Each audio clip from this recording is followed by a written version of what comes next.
Rappers are smarter than economists, and I'm about to use my grandmother to prove it. This is going to be social media excellence. I want some type of award after this video. This is my grandmother. Her name is Annie Pearl. They call her Hattie because she wears a lot of hats. She lives in the Inglewood neighborhood in Chicago, historically known as one of the most dangerous neighborhoods in the city. You know how they rap about O-Block? Where she lives is about 0.5 miles away from there. When I talked to her this morning about what Donald Trump is doing, militarizing the police in these cities, having the FBI and the DA and all these other federal level officers running around in these cities, she said to me, but Joshua, if there are more police with more guns, won't the crime stop? Think about her living her entire life in Inglewood. When she walks out of her front door, she does not fear some white cop with a gun. She fears these little dudes running around in her neighborhood, shooting at stuff, selling drugs, trying to rob her house. I've been in her house when they try to break in. If you do not understand why she thinks this way, why she would think more cops would equal more safety, then you cannot talk to her about a solution in a way that will land with her, because you don't understand her life. You also need to understand that she wants the crime to be gone worse than you.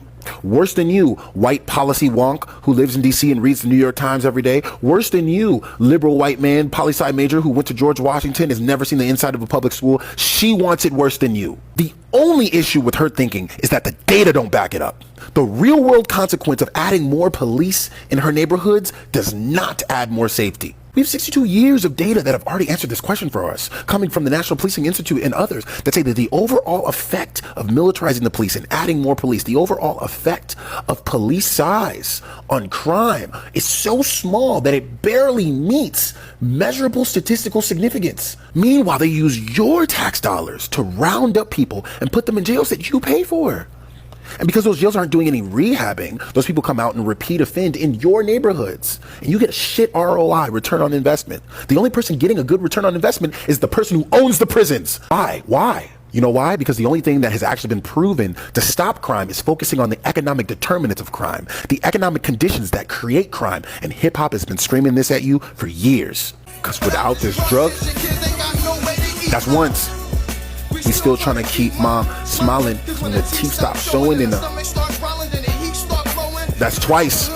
But you ain't hear it. My sneak start leaning and my heat stop working, and my heat start working, I'ma rob me a person. Stop right there. Those are the economic determinants of crime. If my sneak start leaning and my heat stop working, then my heat start working, I'ma rob me a person. I just saved you a 20-minute read on a 10-year study about the economic determinants of crime from the World Economic Forum. That's the summary. Hip hop just summarized it in 14 seconds. So tell me, the same president that wants to put military on the street just passed a bill that takes away health care from 17 million Americans. What do you think that that'll do to crime? It takes food assistance from 10 million Americans. What do you think that that'll do to crime? It takes health care away from children. It raises taxes on the poor. What do you think that that'll do to crime? Were you listening? Pay attention to hip hop. It'll tell you everything you need to know.